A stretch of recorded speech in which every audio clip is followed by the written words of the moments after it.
12 ஆண்டு காலம் பள்ளியில் பாடாய் பட்டு கடைசியாக வச்ச பரிசையை கஷ்டப்பட்டு பாஸ் பண்ணது குத்தமாடா, ஒரு நாள் பூரா வச்சு செய்கிறீங்களே, ரூமை போட்டு ஏசியை போட்டு வேவாத சோறை போட்டு எங்களை எப்போ அனுப்ப போகிறீங்க, இன்னும் முடிக்கலையா நீங்கள்? அப்படியெல்லாம் அசதியோடு இருக்கக்கூடிய என் அன்பு மாணவ செல்வங்கள் அனைவரும் சந்தோஷத்தை வெளிப்படுத்துகிற மாதிரி பாஸ் பண்ணிவிட்டோம்யா, அந்த சந்தோஷத்தை வெளிப்படுத்தும் வகையில் கரங்களை தட்டி இந்த அரங்கத்தை மகிழ்ச்சியில் ஆழ்த்த வேண்டுகிறேன். நான் சொன்னது புரியல நிறைய பேர்த்துக்க. பின்னாடி உட்காந்துருக்க அன்பு தம்பிகளை கையை தட்டுங்கடான்னு. இந்த பொம்பளை பிள்ளைகளுக்கு மட்டும் புதுமை பெண் திட்டத்தில் ஒரு 1000 ரூபா மாதம் கொடுக்கறதுன்னு கவர்மெண்ட் முடிவு பண்ணியிருந்துச்சு. நேற்றுலேருந்து பயில்களுக்கும் 1000 கொடுக்கறதுன்னு முடிவு பண்ணி அறிவிப்பு வந்துருச்சு. ஜூலை மாதத்திலிருந்து கல்லூரியில் சேருகிற மாணவன் 6ஆம் வகுப்புலேருந்து 12ஆம் வகுப்பு வரைக்கும் கவர்மெண்ட் பள்ளிக்கூடத்தில் படிச்சுட்டு இப்போ காலேஜ் போனான்னா அவனுக்கு 1000 ரூபா. ஏண்டா தம்பி இவ்வளவு காசை கவர்மெண்ட் கொடுத்து உங்களெல்லாம் காலேஜுக்கு கூப்பிடணும்? இது ஒரு கேள்வி. 12வது பாஸ் பண்ணுற பையன் 1 லட்சம் பேர்னா காலேஜுக்கு போகிறவன் 50,000 பேர். மீதி 50,000 பேர் எங்கே போகிறான்? அந்த 50,000 பேர்த்தையும் சேர்க்கறதுக்கு காலேஜில் இடம் இருக்கா? எதுக்காக இந்த 50,000 பேர்த்தோட விட வேண்டியதானே? எதுக்கு எங்களெல்லாம் பிடிச்சி இந்த வடிவேல் படத்தில் சொல்லுவான்ல, இந்த தாயத்தை கட்டிக்கிட்டு நீங்கள் நடராத்திரி சுடுகாட்டுக்கு கூட போகலாம், நான் ஏன்டா நடராத்திரி சுடுகாட்டுக்கு போகிறேன்னு கேட்குற மாதிரி பல பேர் ஏஞ்சி வெளியே போயிட்டுருக்கான். என்னை தெரியாமல் கூப்பிட்டீங்க, நானும் வந்துட்டேன். ஒரு புக்கு கொடுத்தீங்க, ஃபைல் கொடுத்தீங்க, சோத்தை போட்டிங்க. எங்கள் ஹெட் மாஸ்டரும் டென்ஷனாக இருக்கார், வாத்தியார் ரொம்ப டென்ஷனாக இருக்கார், ஆளை விடுங்கப்பா கிளம்புறேன்ட்டு. அன்பு மாணவ செல்வங்களே, நீங்கள் எல்லாம் வாழ்க்கையில் வெற்றி பெற வேண்டியது அவசியம் என்று அரசு கருதுகிறது. உங்களிடத்திலே கொடுத்த புத்தகம் இருக்கும். வழக்கமாக மாபெரும் தமிழ் கனவில் கொடுத்த புத்தகத்தை உக்காந்த இடத்துலையே போட்டுவிட்டு காலேஜ் ஸ்டூடெண்ட்லாம் கிளம்பி போயிட்டான். அப்படி ஒரு ஆபத்தான நிலைமையில் பள்ளிக்கல்வித்துறையின் சார்பாக நடத்தப்படுகிற பொழுது உங்கள் கரங்களில் வழங்குகிற இந்த புத்தகத்தை போட்டுட்டு போயிடாத. புத்தகத்தோட பின் அட்டையில் ஒரு செய்தி இருக்கு, பார்த்துக்கோ. நம்ம தமிழ்நாட்டு முதலமைச்சர் சொல்லியிருக்கிறார், படிக்காமல் சாதித்த யாராவது ஒருவரை எடுத்துக்காட்டாக காட்டினால் படித்து சாதித்து 1,00,000 பேரை நம்மால் காட்ட முடியும். படிக்காமல் சாதிக்கலாம் என்று யாராவது சொன்னால் அது தன்னம்பிக்கை ஊட்டுவதல்ல, வெறும் ஆசை வார்த்தை.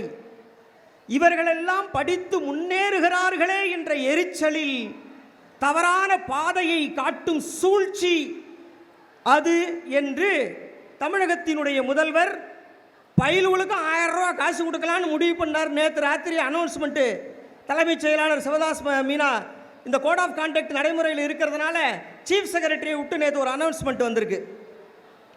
இந்த கொடுத்த புத்தகத்தில் யாருக்காவது மூளை இருந்தால் முகப்பில் கொடுக்கப்பட்டிருக்கிற அந்த பத்தியை மட்டும் தயவு செஞ்சு படித்து பாருங்க. ஏன்னா கொடுத்த புத்தகத்தை அப்படியே அச்சு மாறாமல் அழகாக போய் வீட்டில் லைப்ரரியில் வைக்கிற மாதிரி வச்சிடுறது நம்ம வழக்கம். அதனால் புத்தகத்தினுடைய முகப்பு பக்கத்தில் எழுதப்பட்டிருக்கிற ஒவ்வொரு வார்த்தையும், அதில் சேர்க்கப்பட்டிருக்கிற ஒவ்வொரு எழுத்தும் வளர்ந்தே தீர வேண்டிய சமூகத்திற்காக சொல்லப்பட்டிருக்கிற பைபிள், குர்ஆன், பகவத்கீதை. இதை ரொம்ப திறம்பட எழுதியிருக்கிறாங்க. தயவு செய்து வாசித்து பாருங்கள். ஆசிரிய பெருமக்கள் கையில் இருக்கிற அந்த வாசகத்தை படித்து பார்த்துவிட்டு அடுத்த வருடத்தில் தொடக்கத்திலேயே இந்த கேரியர் கைடன்ஸை வழங்க வேண்டும் என்கிற எண்ணத்திற்கு நீங்கள் வர முடியும். அரங்கத்தில் இன்றைக்கு கல்லூரி கனவு தமிழ்நாடு முழுவதும் நடப்பதற்கு காரணமாக இருந்த பெரம்பலூர் மாவட்டத்தின் அறிவு நிறைந்த, அன்பு மிக்க, அக்கறை உள்ள தலைமை ஆசிரியர்கள் அனைவரும் இந்த புத்தகத்தின் முகப்பு பக்கத்தை படித்து பார்க்க வேண்டும் என்று இந்த சந்தர்ப்பத்தில் நான் கேட்டுக்கொள்கிறேன். ஒருவர் சமூக பொருளாதார படிநிலையில் முன்னேறி செல்வதற்கு சவால் என்னவென்று எண்ணி பார்த்தால் இது புனிதம், இது புனிதமற்றது, இது போன்ற வேறுபாடுகளை கற்பிக்கும் பழமைவாத கருத்தியல் தான் இன்றைக்கு சமூகத்தில் இருக்கக்கூடிய மிகப்பெரிய ஏற்றத்தாழ்வுக்கு காரணம் என்று முதல் வாசகம் தொடங்குகிறது. நான் முழுவதும் பேசி முடித்தால் அரங்கத்தில் இருப்பவர்கள் எல்லாம் வெளியேறி விடுவார்கள், நீங்கள் மட்டும் மைக்க பிடிச்சிக்கிட்டு நிற்கலாம்னு சொல்லி என் அன்பிற்குரிய தாசில்தார் அவர்கள் சொல்லித்தான் மேலே அனுப்பினார். நான் முழு வார்த்தையையும் மேடையில் சொல்லப் போவதில்லை. அதற்கு அடுத்த பக்கத்திலே சொல்லப்பட்டிருக்கிற செய்தி எல்லோரும் இந்த அரங்கத்தில் இருப்பவர்கள் புரிந்து கொள்ள வேண்டும். இந்திய அரசியலமைப்பு சட்டத்தை வடிவமைத்து தந்த B.R. அம்பேத்கர் அவர்கள் கற்பி ஒன்று சேர் கலகம் செய் என்ற வாசகத்தை தாரக மந்திரமாக சொல்லிக் கொண்டிருப்பார். அதை பலரும் சொல்ல கேட்டிருப்போம். அவர் சிலைக்கு கீழே போட்டிருப்பதையும் படித்து பார்த்திருப்போம். கலகம் செய்ய வேண்டும் என்றால் ஒன்று சேர வேண்டும். ஒன்று சேர்பவன் அறிவுடையவனாக ஒன்று சேர்ந்தால் அவன் செய்கிற கலகம், அந்த புரட்சி நியாயத்திற்கும், யாருக்கு உண்மையில் நியாயம் கிடைக்க வேண்டுமோ அவனுக்கு கிடைப்பதற்கு வாய்ப்பாக அது இருக்கும். எனவே கல்வி அடிப்படையானது என்ற உண்மையை அந்த வாசகத்தின் மூலமாக இந்த உலகத்திற்கு சுருக்கமாக சொல்லி சென்றார். இந்த புத்தகத்தினுடைய 4வது பக்கத்தில் இன்ஈக்வாலிட்டி, ஈக்வாலிட்டி, ஈக்விட்டி, ஜஸ்டிஸ் என்று 4 படங்கள் போடப்பட்டிருக்கு. ஒரு பக்கமாக வளைந்து நிற்கிற பழமரம், இருவர் கீழே நிற்பார்கள். ஒரு பக்கமாக சாய்ந்து நிற்கிற அந்த மரத்தின் பழம் புவியீர்ப்பு விசையினால் ஈர்க்கப்பட்டு கைகளில் வந்து விழுகிறது. அவர் லாபமடைகிறார். அது இன்ஈக்வாலிட்டி. மரம் இப்படி சாஞ்சி நிற்குது, மரத்துக்கு கீழே நிற்கிறவன் பக்கத்தில் இருக்கிற பழம் அவன் கையில் போய் பொத்துன்னு விழுவுது. இந்த பக்கம் நிற்கிறவன் வாயை பொழந்து மேலே பார்த்துக்கிட்டே நிற்கிறான், அவன் கைக்கு கனிகள் வரல. அடுத்த பக்கத்தில் 2 பேர்த்துக்கு ஏணி போடலாம்டான்னு ஏணி போட்டான். 2 பேர்த்துக்கு சமமான ஏணி. பையன் பார்க்குறான், இந்த புத்தகத்தில் இவ்வளோ ஹைட்டாக இருக்கான்னு பிறக்கிறான். இப்போ தான் உள்ளார 2 பக்கமும் சமமான ஏணியின் மீது ஏறி நிற்கிற ஒருவனுக்கு என்ன நடக்கும்? இப்படியே சாஞ்சி நிற்கிற மரத்தில் இருந்து தொங்குகிற கனி இருக்க, அது 2 ஈக்குவலாக இருக்கிற ஏணியில் நின்னா இந்த பக்கம் நிற்கிறவனுக்கு எட்டலை, இந்த பக்கம் நிற்கிறவனுக்கு எட்டுது, பழத்தை பறிச்சுக்கிறான். இது ஈக்குவாலிட்டியா? அடுத்த படம் பாருங்க. இந்த ஏணியை விட மரம் வளைந்து நிற்கிறது. இந்த பக்கம் மரம் வளைஞ்சு நிற்கிறதுனால இந்த பக்கம் இருக்கிறவனுக்கு ஒரு ஸ்டெப் உயரமான ஏணி கொடுக்கப்படுகிறது. இவனும் கனிகளை பறிக்க முயற்சிக்கிறான், இவனும் கனிகளை பறிக்க முயற்சிக்கிறான். ஓரளவுக்கு ஈக்குவாலிட்டி வருது. அதற்கு அடுத்த படம், வளைந்து நிற்கிற மரத்தை நிமிர்த்துவதற்கான ஏற்பாட்டை செய்கிறார்கள். இருவருக்கும் சமமான உயரத்தில் ஏணி கொடுக்கப்படுகிறது. இருவரின் கைகளுக்கும் கனிகள் கிட்டுகிறது. அனைவரும் சமமாக அதை பறித்துக் கொள்கிறார்கள். இப்படி ஒரு சமாச்சாரத்தை இந்த புத்தகத்தின் பக்கங்களில் போடப்பட்டுள்ளது. இதன் ஆழத்தை நீங்கள் புரிந்து கொள்ள வேண்டும் என்பதற்காக இந்த புத்தகத்தின் உன்னதத்தை இந்த அரங்கத்தில் நான் சொல்லுகிறேன். படிக்கணும். ஏன் படிக்கணும்? கேள்வி கேட்கலாம். நான் ஏன் படிக்கணும்? படித்தவனுக்கெல்லாம் ஊரில் வேலை கிடைச்சிருச்சா? எங்கள் தெருவில் பல பேர் இன்ஜினியர் படிச்சுவிட்டு சுற்றுறான். சில பேர் ஹிஸ்ட்ரி படித்தா இங்கே நல்லதுங்கிறாங்க, காமர்ஸ் படித்தா நல்லதுங்கிறாங்க, எக்கனாமிக்ஸ் படித்தா நல்லதுங்கிறாங்க, கம்ப்யூட்டர் சயின்ஸ் படித்தா நல்லதுங்கிறாங்க. எது படித்தவனுக்கு வேலை கிடைக்கல. என்னத்துக்கு படிச்சுக்கிட்டு? இந்த கேள்வி ஒவ்வொருத்தருக்குள்ளார இருக்கும். நீங்கள் தோற்றவர்களை பார்த்து முடிவுக்கு வராதீர்கள். இந்த உலகம் பெரும்பான்மையாக எதை யோசிக்கும்னா, தனக்கு சாதகமாக தான் சோம்பேறி பையன்னா இந்த உலகத்தில் சோம்பேறி தனக்கு சவால் எடுத்துக்கிறது. ஆமாம், அவன் படித்தான், இவன் படித்தான், எல்லாம் காசு உள்ளவனுக்கு தான். எவனுக்கு வேலை கிடைக்குது? பணம் இருந்து கொடுத்தா கிடைக்கும். எல்லாம் எது படித்தாலும் பணம் வேணும்ப்பா, அதை போய் படிக்கிறதுக்கு நீ வேலைக்கு போ. இப்படியான ஒரு மனப்போக்கு யாருக்கு உருவாக்கப்படுகிறது என்றால், எவன் தோற்று நிற்கிறானோ அவனால் சமூகத்தில் பரப்பப்படுகிறது. நீ வெற்றி பெற்றவனை பார்க்கணும். இன்ஜினியரிங் படித்தாதானா சார்? நான் எவ்வளவோ முக்கி பார்த்தேன் சார், கணக்கு வரவே இல்லை. எங்களுக்கு ஒரு கணக்கு வாத்தியார் வந்தார் சார், கன்றாவி. அந்த ஆள் என்ன பேசுகிறான்னு அவனுக்கே புரியாது சார், விளங்காமல் பேசிக்கிட்டே நிற்பான். அவன் கிளாஸில் படித்த அம்புட்டு பேர் அவுட்டு சார். பக்கத்து கிளாஸுக்கு இன்னொரு கணக்கு வாத்தியார், அருமையான வாத்தியார் சார், சூப்பராக நடத்தினார், எல்லோரும் பாஸ் பண்ணிட்டான் சார். உண்மைதான், வரல. எங்கள் அம்மா கூட சொன்னிச்சு, சாமி நீ இன்ஜினியர் ஆயிருந்துச்சு. சரிம்மா, உன் ஆசையை நான் நிறைவேற்றுறேன் என்ன. ஏன்னா அது பார்த்ததுலேயே பெரிய வேலையில் இருக்கிறவர் இன்ஜினியர். ஏன்னா அங்கே மிரட்டிக்கிட்டு இருக்கிறவர் அங்கே இருக்கிற மேஸ்திரி மிரட்டுறாரு. மேஸ்திரியா இன்ஜினியர் பார்த்தோன்னா வேட்டியெல்லாம் அவுத்து விட்டுட்டு சாமி சொல்லுங்கன்னு நிற்கிறாரு. அப்போ இருக்கிறதுலே பெரிய ஆள் ஆஃபீஸர் யாருன்னா இன்ஜினியர் ஆட்டுக்குன்னு அம்மா நினச்சிக்கிட்டு நீ வரணும்ட்டான்னுச்சு. நானும் ஆக முயற்சி பண்ணேன். கடைசியில் கணக்கில் கரெக்டாக 35 மார்க்கு, 100க்கு 35 மார்க்கு போனால் போதுன்னு யாரோ ஒரு பகவான் பாஸ் போட்டான் நம்மளை. இல்லைனா அதோட அவுட்டு. நான் 35 வாங்கினேன் நான். எங்கள் அம்மா சொன்னிச்சு, என் கனவுல மண்ணை போட்டடா. நான் என்ன பண்ணுவேன், எனக்கு வந்த வாத்தியார் அப்படி, என் மூளை அவ்வளவுதான், இதுக்கு மேலே வேலை செய்யாதுன்னு. அப்போ நான் என்ன படிக்க போனேன், காலேஜுக்கே போகல. இங்கே உள்ளே இருக்க பல பேருக்கு சந்தோஷமான செய்தியாக இருக்கான். தட்டா கையை, அவன் ஆட்டான், அப்படி விசிறான். நான் கொடுத்த புத்தகத்தை பார்த்துட்டு கையை ஆட்டான். தம்பி, இங்கே உள்ளே இருக்கிற பல பேர் ஒழுங்காக படிக்கல, அதனால தான் உள்ளே இருக்கான். நல்லா படித்த ஆளுகள்லாம் வேறு இடத்துல வெளியில் இருக்கிறாங்க. சுமாராக படித்ததுக்கே இவ்வளோ சூப்பராக இருக்கீங்களா சார் அப்படிதான் உங்கள் மனசில் தோணும். எவனும் கவலைப்படாத. பள்ளிக்கூடத்தில் சரியாக படிக்கலை, படிக்க முடியல, வசதி இல்லை, வாழ்க்கை போச்சு, இப்படி எந்த யோசனைக்கும் வர வேண்டாம். என்கிட்ட 2 பையன் இருந்தான். 6வது படிக்கும்போது பாண்டியன் அப்படின்னு சொன்ன உடனே அந்த பாண்டி என்னு சொல்கிறதுக்குள்ளே இங்கிலீஷில் PIN DIA OIN போட்டுவான். ஒரு முஸ்லீம் புள்ள பேரை சொன்னீங்கன்னா கர்றன்னு எழுதுவான். உலகத்திலே வாத்தியார் தப்பாக எழுதுகிற பேர் யாருன்னா முஸ்லீம் பொண்ணுங்க பேர், பையன் பேர். எல்லாருமே சர்டிஃபிகேட் வச்சு முழிப்பாங்க. அவங்க அப்பா ஒரு பேர் வச்சுருப்பான், பள்ளிக்கூடத்தில் ஒரு பேர் வச்சுருவாங்க. முகமது அலின்னு எழுதுனா முகமது ஆலின்னு எழுதி விட்டுருவாங்க. அவன் என்னமோ இஸ்மாயில்னு போட்டால் குஸ்மாயிலுங்கிற மாதிரி நம்மளால் எழுதி விடுவான். அப்போ ஒரு பேர் வைப்பான், பள்ளிக்கூடத்தில் ஒரு பேர் வச்சுருவானுவோ. இப்படி ஒரு சங்கட்டம் இருக்கிற காலகட்டத்தில் இஸ்லாமிய பெண்கள் குழந்தைங்களுடைய பேரை சொன்னால் கூட படக்குன்னு ஆரம்பித்து முடிக்கிறதுக்குள்ளே பேரை சொல்லிவிடுவான். அந்த பையன் சும்மா இவ்வளோ தான், இவ்வளோ உயரம் தான், கிட்டு உடம்பு சுறுசுறுப்பாக இருப்பான். சந்தையில் போய், எங்கள் ஊரில் சந்தையில் கடைங்களுக்கு வேலை கடைக்காரங்களுக்கு டீ வாங்கி கொடுக்கறது, காய்கறி போடுறது, அள்ளி போடுறது, இந்த வேலையெல்லாம் பார்ப்பான். பரபரப்பாக இருப்பான். 12வது பாஸ் பண்ணிட்டான். ஒரு நாள் சைக்கிளில் எதுக்கால வரான். இல்லை வாடா கண்ணான்னு, காலேஜுக்கு போறியாடான்னு. நான் சார் காலேஜுக்கு போகிறேன் சார், ரிக்கு வண்டிக்கு போகிறேன் சார். காலேஜுக்கு போடா சார். என்கிட்ட எங்கே சார் பணம் இருக்குது சார். அவங்க அப்பா ஊமை, அம்மா போயிடுச்சு. அப்பா ஊமைங்கிறதுனால விட்டுட்டு போயிடுச்சு. காலேஜ் படிக்க வச்சா படிப்பியாடா? படிக்கிறேன் சார். சரி வா திருச்சிக்கு போ. அப்போல்லாம் இங்கே காலேஜ் இல்லை தம்பி. தாரேஸ் அகமதுன்னு ஒரு கடவுள் ஊருக்குள்ளே வந்த பிறகு வரிசையாக காலேஜை ஓப்பன் பண்ணி விட்டுருச்சு. வேப்பூரில் ஒரு காலேஜ், வேப்பந்தட்டையில் ஒரு காலேஜ், இப்போ கொலக்கானத்தத்தில் ஒரு காலேஜ், பெரம்பலூர் பூரா காலேஜாக கிடக்கு. அப்போ வேப்பந்தட்டை மட்டும்தான் ரொம்ப ரேராக வந்து சேர்ந்தது. இதுக்கெல்லாம் உள்ளே இருந்து பல வேலை பார்த்தவர் தான் முன்னாடி நின்றுட்டு சீக்கிரமாக இறங்குன்னு சொன்னவர். இப்படி அவனை கூப்பிட்டு கேட்டேன். திருச்சிக்கு போகிறான் ஈவிஆர் காலேஜில் போய், என்ன அப்ளிகேஷன் டைம் முடிஞ்சு போச்சு, இங்கே எங்கடா வந்தேன் நான். சார் அப்ளிகேஷன் டைமே முடிஞ்சு போச்சான் சார். அவனுக்கு சந்தோஷம். உடா அறுவட்டோன பிரின்ஸிபால் வெளியே வரும்போது பொத்துன்னு போய் காலில் விழுவிடான்னு. அதே மாதிரி ஆள் வந்தவன லவக்குன்னு போய் காலை பிடிச்சிக்கிட்டான். ஏன்டா சார், நான் கிராமத்தான் சார், அப்ளிகேஷன் போடவே டைம் தெரிலிங்க சார், எப்போன்னு எனக்கு தெரில சார், எனக்கு சீட்டு வேணும் சார். என்ன முடிஞ்ச உடனே வர்ற, பிஎஸ்சி சோலஜி கொடுக்குறாரு, படிக்கிறியாடான்னாரு. அவன் எதை கொடுத்தாலும் படிப்பான். படிக்கிறேன் சார். நான் நம்புங்க குழந்தைங்களே, நிறைய பேர் என் அப்பா அத்தா படிக்க வைக்க மாட்டாங்கன்னு நினைக்கிறீங்க. அப்பாவுக்கு கல்வியை பற்றி எந்த புரிதலும் இல்லை.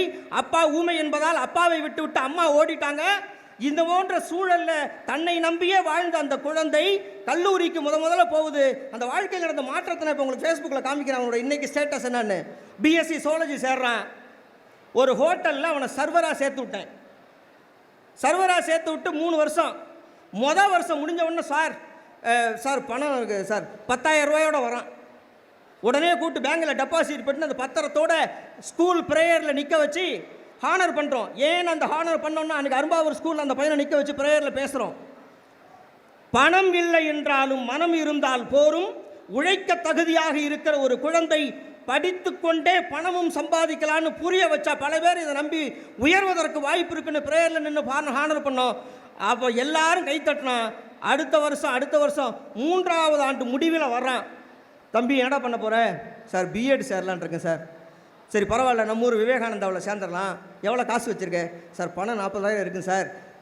ஹோட்டலில் சம்பாரித்து 3 வருஷத்தில் 40,000 சம்பாரிச்சுட்டான் தம்பிங்களை, நம்புங்க.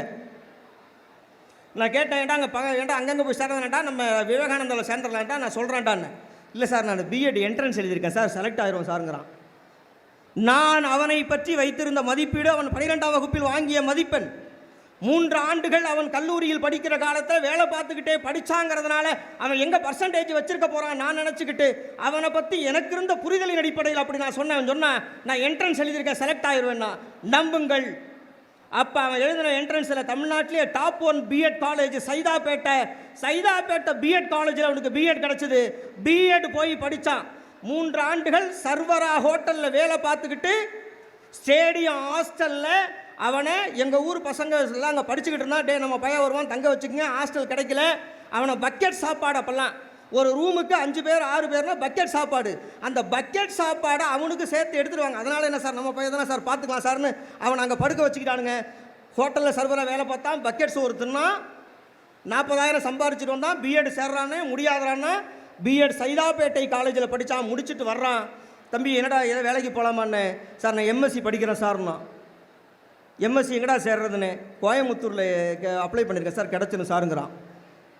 ரிக்கு வண்டிக்கு 12வது முடித்தவுடன் ரிக்கு வண்டிக்கு வேலைக்கு போகலான்னு யோசனை பண்ண பையன் தன்னுடைய சொந்த உழைப்பு, அதனால் பெற்ற ஊதியம் இதோட சேர்த்து பிஎட்டை முடித்து எம்எஸ்சி எங்கே சேர்றான், கோயம்புத்தூரில். அங்கே ஒரு ஆவின் பாலில் டெப்போவில் வேலை செய்கிறான். சேர்த்து வச்ச பணத்தை திருடுறானுங்க ஹாஸ்டலில். அப்போ அங்கே எங்கள் மாமா வேலை பார்த்தாரு, அவனுக்கு அக்கௌண்ட் ஓப்பன் பண்ணி கொடுங்க. அவனை கூப்பிட்டு அக்கௌண்ட் ஓப்பன் பண்ணி, அதற்கு பிறகு இன்றைக்கி பெங்களூரில் விலை உயர்ந்த நாயை வீட்டில் வச்சு வளர்த்துக்கிட்டு இருக்கிறவு செல்வந்த நிலையில் இன்றைக்கி பெங்களூரில் தலைவர் வேலை பார்த்துக்கிட்டு இருக்கார்.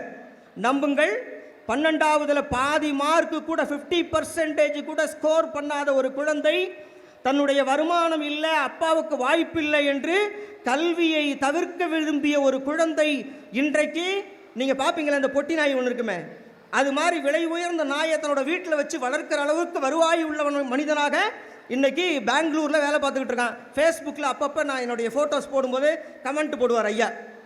இன்னொருவன் 12வது படிச்சுட்டு இருக்கிறாரு, லா காலேஜ் சேர்றேங்கிறான். சாமி என் பிள்ளை எங்கேயாவது சேர்த்து விடுங்கிறாரு. திருச்சியில் லா காலேஜில் சேர்க்குறோம், அவனையும் ஹோட்டலில் சர்வர் ஆக்குறேன். ஹாஸ்டல் கிடைக்கல. இதே மாதிரி எங்கள் பசங்கள்கிட்ட சொல்லி அங்கே தங்க வச்சு படிக்க சொல்கிறேன். 3 ஆண்டு காலம் சர்வராக வேலை பார்த்து பிஎல் 4 வருஷம் படிக்கிறான், முடித்து வர்றான். 2 பேப்பர் ஃபெயிலு. நான் எல்லாம் ஃபெயிலியர் மாடலாக சொல்கிறேன் தம்பிங்களே. எல்லாம் ஜெயிச்சவனுக்கு பல வாய்ப்புகள் உலகத்தில் இருக்குது, தோற்றவன் வெற்றி பெற முடியுங்கிறதுக்காக சொல்கிறேன். 2 பேப்பர் ஃபெயிலு சார். வாழ்க்கையில் வாய்ப்பு இல்லை, வசதி இல்லைன்னா ஒரு கோர்ஸ், வெல்டிங் கோர்ஸ் படித்தான், வெளிநாடு போனான், இடுப்பு போயிடுச்சு, வந்தான். நான் திரும்ப லாவே படிக்கிறேன்னா 2 பேப்பர் கிளியர் பண்ணான். நம்புங்கள், தட்டச்சராக பெரம்பலூர் நீதிமன்றத்தில் டிஎன்பிஎஸ் எழுதி வேலைக்கு வந்தான். இன்றைக்கி குரூப் 2 பாஸ் பண்ணி 24 பேர் தமிழ்நாட்டில் செலக்ட் ஆனாங்க. ஹச்ஆர்என்சியில் இந்து சமய அறநிலையத்துறையில் பெற்று இன்றைக்கி எங்கே இருக்குன்னா திருச்செந்தூரில் ஃபஸ்ட் அப்பாயின்மெண்ட்டு. இப்போ டிரான்ஸ்ஃபர் வாங்கிட்டு ஸ்ரீரங்கம் கோயிலில் யாரை கோயிலுக்குள் விட மறுக்கிறார்கள் என்று பெரியார் பெரிய போராட்டத்தை முன்னெடுத்தாரோ அதுபோன்ற ஒரு சமூகத்திலிருந்து அறநிலையத்துறையின் சார்பாக இன்றைக்கு ஆலயத்தின் கணக்கு வழக்குகளை நிர்மாணிக்கிற இடத்தில் ஒருவன் உயர்ந்து நிற்கிறான் என்றால் கல்வி மட்டுமே ஒருவன் வாழ்க்கையில் உன்னத நிலைக்கு கொண்டு போகிற மிகப்பெரிய ஆயுதம். என்னை போன்று எளித அறிவற்ற மாணவர்களும் வாழ்க்கையில் உயர்வதற்கு ஒன்றே ஒன்று மட்டும்தான் வேணும். உன் சமூகத்தை பற்றி நீ கவலைப்பட வேண்டாம், உனக்கு இருக்கிற வருவாயை பற்றி நீ கவலைப்பட வேண்டாம். உழைக்க வேண்டும், உயர வேண்டும் என்று வாழ்க்கையில் முடிவு செய்தால் நிச்சயம் மாபெரும் வெற்றியை அடைய முடியும் என்பதற்கு உங்கள் மாவட்டத்திலிருந்து வெற்றி பெற்ற இருவரை காண்பித்து நேரம் கருதி இத்தோட முடிக்கலான்னு பார்க்குறேன். இன்னும் உயர்வான போஸ்ட்டுக்கு போகிற ஆள் இல்லைங்களா சார்னு நீங்கள் கேட்கலாம். 12வது முடிக்குது பாப்பா சரோஜா. என்னடா பண்ணுறது சரோஜா, நம்மக்கிட்ட இருக்க வசதி வாய்ப்புக்கு வாய்ப்பு இல்லை. அப்பா டிக்கெட் கிளிக்கிறார் தியேட்டரில், அம்மா பீடி சுற்றுது. ஏன் கண்ணு என்ன பண்ணுறேன்னு அந்த ஊரில் ஒரு 10 மாத கோர்ஸ், சர்டிஃபிகேட் கோர்ஸ் நடக்குது. Pre primary teacher education. அதில் போய் ஒரு 10 மாதம் சேர்ந்து கஷ்டப்பட்டு அங்கங்கே வேலையை பார்த்துக்கிட்டே படிக்குது. ஒரு பள்ளிக்கூடத்தில் சேருது. அந்த பள்ளிக்கூடத்தில் இருக்கிற ஹெட் மாஸ்டர் இருந்துக்கிட்டு என்ன சொல்கிறாங்க, ஏப்பாப்பா நீ கரஸ்பாண்டன்ஸில் டிகிரி போடுக்கன்னு. கல்லூரி போய் படித்தால் மட்டுமே அறிவு இருக்கும். தமிழ் மீடியத்தில் படித்தா மண்டா இருப்பான். யூனிஃபார்மு மஞ்சள் யூனிஃபார்மு போட்டு மஞ்சள் பஸ்ஸில் ஏறினா தான் வாழ்க்கையில் அறிவு வளரும். இங்கிலீஷில் நம்ம பெரிய ஆளாக இருந்தால் தான் மேலே போவோம். இதெல்லாம் நமக்கு இருக்கிற நம்பிக்கை. அந்த பாப்பா கிட்ட சொல்கிறாங்க கரஸ்பாண்டன்ஸில் அந்த பாப்பா ஒரு டிகிரி போடுது, டிகிரியை முடிக்குது. டிஎன்பிஎஸ்சி படின்னு சொல்கிறாங்க. தூத்துக்குடிக்கு ட்ரைனிங் நடக்குது சென்ட்ரு.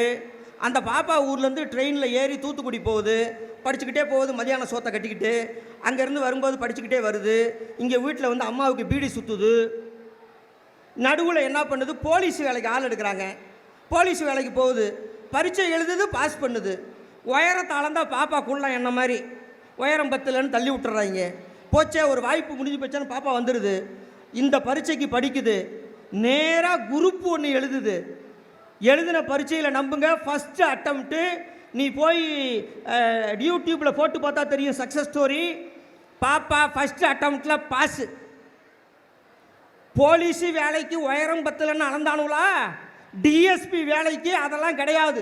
நம்ம மாவட்ட ஆட்சித்தலைவர் குரூப் 1 பாஸ் பண்ணி முதல்ல டிஎஸ்பி சேர்ந்தார்னு காலையில் ஒரு டிஎஸ்பி பேசினார்ல, அந்த போஸ்ட்டுக்கு செலக்ட் ஆச்சு. போய் நெட்டில் அடிச்சு பாரு, டிஎஸ்பி சரோஜா. பாப்பா எந்த காலேஜில் படிச்சுது? அண்ணா யூனிவர்சிட்டியில் பிஇயா? தனலட்சுமி பொறியியல் கல்லூரியில் வேறு ஏதாவது டெக்னாலஜி படிச்சுதா? இல்லை, கரஸ்பாண்டன்ஸில் பிஏ ஹிஸ்ட்ரி படிச்சுது. பாப்பா இப்போ என்னவா வேலை பார்க்குது?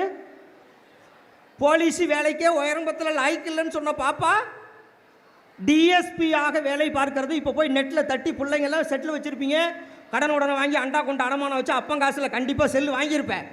அந்த செல்லில் போட்டு பாரு, டிஎஸ்பி சரோஜான்னு அருமையாக அந்த பாப்பா வந்து பேட்டி கொடுக்கும். இன்னொரு ஆள் எக்கனாமிக்ஸ் படிக்கணும்னு சொன்னாங்கல்ல, எக்கனாமிக்ஸ் படித்தா நம்ம பெரிய ஆள் ஆயிடலான் இருக்காரு. எக்கனாமிக்ஸ் புக்கே கிடைக்கல, கடைக்கு பொட்டலம் கட்டுறது ஜாமான் வாங்க மளிகை கடைக்கு போயிருக்காரு. அப்போல்லாம் பேப்பரில் கட்டி கொடுப்பானுவ. அங்கே பார்த்தா எக்கனாமிக்ஸ் டைம்ஸ் பேப்பரில் புளியை கட்டியிருக்காங்க. இது என்ன எக்கனாமிக்ஸ் டைம்ஸ் புத்தம் புது பேப்பராக இருக்குது? ஆமாங்க, உங்களுக்கு எதுக்கு இது? ஒரு 1.5 கிலோ எக்கனாமிக்ஸ் டைம்ஸ் பேப்பர் கொடுங்கன்னு வாங்கி 1.5 கிலோ எக்கனாமிக்ஸ் டைம்ஸ் பேப்பரை மளிகை கடையில் வாங்கிட்டு போய் 1.5-2 மாதம் உட்காந்து டிக்ஷனரியை வச்சு புரட்டி பார்த்து ஒருத்தன் படித்து இன்றைக்கு தமிழ்நாட்டினுடைய நூலகத்தின் ஆணையராக வேலை பார்த்து கொண்டிருக்கிறார் இளம்பகவத் ஐஏஎஸ். அவர் தான் இல்லம் தேடி கல்வின்னு ஒரு ஸ்கீமை கொண்டு வந்தாங்களே, அதனுடைய ஸ்பெஷல் ஆஃபீஸர். இந்த 1000 ரூபா மகளிர் உதவித்தொகை திட்டம் பெரம்பலூர் இன்சார்ஜ் நம்ம சிவா சார் காணா போயிட்டார், இங்கே தான் இருக்கார். அவருக்கு பாஸாக இருந்தவர் மகளிர் உதவித்தொகை திட்டம், இந்த வீட்டில் இருக்க அம்மாளுங்களுக்கெல்லாம் காசு வர்றதுக்கு அந்த ஸ்கீமில் வேலை பார்த்தவர். அண்ணன் எந்த யூனிவர்சிட்டியில் படித்தார் தெரியுங்களா? அப்பேற்பட்ட இளம்பகவத் ஐஏஎஸ் எங்கே படித்தார் தெரியுமா? இந்தியாவினுடைய சிறந்த டெல்லி பல்கலைக்கழகத்திலே படித்தார். 12வது ஒரத்த நாடில் முடித்தார். அப்பா செத்து போயிட்டார். அப்பா வேலை கிடைக்கும்னு கருணை வேலைக்கு அப்ளை பண்ணுறார். அவங்க அப்பா செத்து போனதுக்கப்புறம் செத்தவருக்கு வேலை தராங்கோ, அவருக்கு வேலை தரல. ஏன்னு போய் கேட்டார், நீங்கள் தரல அப்படின்றாங்கோ. ஐயோ இது தரலன்னு நிறுத்திட்டீங்களா? இல்லை, நீங்கள் சர்டிஃபிகேட் தரல. உடனே ஒடியாராரு, டிஎன்பிஎஸ்சி 4th குரூப் எழுதுறார். ஐயா புள்ள செலக்ட், லஞ்ச ஒழிப்பு துறையிலே போய் சேர்றார். அதுக்கப்புறம் வர்றார் டிகிரியை. அங்கே வர்றவங்க ஒருத்தவங்க பார்த்தவங்க இளங்கோ அண்ணன் மாதிரி ஒரு ஆள், ஏன் இங்கே சும்மா வந்து உட்காந்துட்டு இருக்கிற ஒரு டிகிரி போடுன்னு இருக்காங்க. அண்ணன் பிஏ ஹிஸ்ட்ரி கரஸ்பாண்டன்ஸு டிகிரி முடியுது. டிகிரியை வாங்குறாரு. வாங்கின உடனே குரூப் 2 கால்ஃபர் ஆகுது, அப்ளை பண்ணுறாரு. லைப்ரரி ஆஃபீஸர் ஆகிறார். அதுக்கப்புறம் குரூப் 1 கால்ஃபர் ஆகுது, உடனே அப்ளை பண்ணுறாரு. என்ன ஆகிறாரு? ஏடி பஞ்சாயத்து ஆகிறாரு. ஏடி பஞ்சாயத்து ஆன உடனே ஒரு ருசி வருது. இந்த பரீட்சைலாம் எழுதணுமே, யூபிஎஸ்சி எழுதலாமே, டிஎன்பிஎஸ்சியில் எல்லா பரீட்சையும் பாஸ் பண்ணிவிட்டோமே, யூபிஎஸ்சி எழுதலாமேன்னு போடுறாரு. அண்ணனுக்கு ஐஆர்எஸ் கிடைக்குது. சரி, வேலை பார்த்தா தமிழ்நாட்டில் வேலை பார்க்கணுன்னு அடுத்த தடவை எழுதுறாரு. அடுத்த தடவை ஐஏஎஸ், தமிழ்நாடு டாப் 1. அண்ணன் எந்த காலேஜில் படித்தார்? டெல்லி பல்கலைக்கழகத்திலே. எந்த மீடியம் படித்தார்? English medium. கோட்டு சூட்டு போட்டு கான்வென்ட்டில் போய் நுனிநாக்கில் இங்கிலீஷ் பேசினாரா? இல்லை. போன வாரம் வரும்போது தான் இந்த இந்தியன் எக்கனாமிக்ஸ் டைம்ஸ் கதையவே நான் கேட்டேன். போன வாரம் திருச்சி வந்திருந்தார் ஒரு பள்ளிக்கூடத்தில் பேசுகிறதுக்காக, டீச்சர்ஸுக்கு பேசுகிறதுக்கு வரும்போது தான் இந்த கதையவே நானும் அவரும் பேசிக்கிட்டு இருந்து. அப்போ ஒரு வாரத்துக்கு முன்னாடி அப்படியே போய் இளம்பகவத் ஐஏஎஸ்ன்னு போட்டு நெட்டில் அடிச்சுன்னா நான் சொன்னேன், எந்த நுட்பத்தை கையாண்டால் ஐஏஎஸ் தேர்வை வெற்றிகரமாக வெல்ல முடியும் என்கிற செய்தியை உலகத்திற்கு தொடர்ந்து சொல்லிக் கொண்டிருக்கிற டிஎஸ்பி சரோஜா இளம்பகவத் ஐஏஎஸ். இன்னொரு ஆள் சொல்கிறேன், படித்து முடிச்சு அப்பனும் ஆத்தாலும் சுகம் இல்லை, குடும்பத்தில் வருமானம் இல்லைன்னு 4 வருஷம் கல்லூரி பக்கமே போகாத ஒருவன் 4வது வருடம் கல்லூரிக்கு போய் படித்து இன்னைக்கு சிவகுரு பிரபாகரன் ஐஏஎஸ் +2 முடித்து 4 இயர்ஸ் காலேஜ் பக்கமே போகல.